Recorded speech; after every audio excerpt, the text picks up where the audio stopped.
Berdasarkan informasi warga, di tengah padatnya kendaraan yang melintas karena sedang ada perbaikan jembatan Bagbagan Pelabuhan Ratu pada sore hari, sebuah sepeda motor tiba-tiba saja terjatuh ke sungai dari atas jembatan. Pemotor yang diketahui bernama Dilva, 22 tahun, bersama dua penumpang lain, satu diantaranya balita, merupakan warga Kampung Badak Putih, Pelabuhan Ratu. Menurut informasi, korban melaju dari arah Pelabuhan Ratu menuju Kecamatan Simpenan. Namun karena kurang hati-hati saat di jembatan Bagbagan yang sedang diperbaiki, korban menabrak kendaraan lain dan terjatuh ke sungai. Dari keterangan warga bernama Mustafa, dirinya sedang berada tak jauh dari lokasi kejadian. Bersama warga lain langsung menolong korban kecelakaan tersebut. Diketahui pengendara sepeda motor tersebut atas nama Dilva, 22 tahun, Septia Febrianti, 20 tahun, dan anak balita bernama Ivan, usia 2 tahun. Warga sendiri menduga kecelakaan lalu lintas tersebut disebabkan adanya perbaikan jembatan Bagbagan yang berada di ruas jalan nasional. Kurangnya rambu-rambu dan garis pembatas dan akses jalan diberlakukan buka tutup satu jalur menyebabkan para pemotor kesulitan melintas.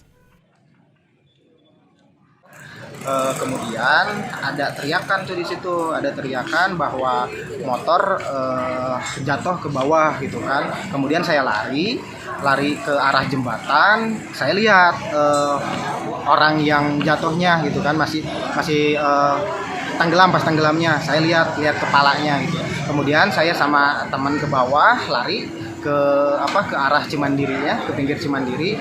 Kemudian sekitar jarak 20 meteran si korban itu dapat sama menurut informasi sama saudaranya gitu kan. Sementara itu, proses evakuasi korban tidak memerlukan waktu lama. Puluhan warga langsung ikut membantu evakuasi ketiga korban yang terjatuh ke sungai. Dari Kecamatan Simpenan, Kabupaten Sukabumi, Indra Sopyan melaporkan untuk Dinamika Sukabumi.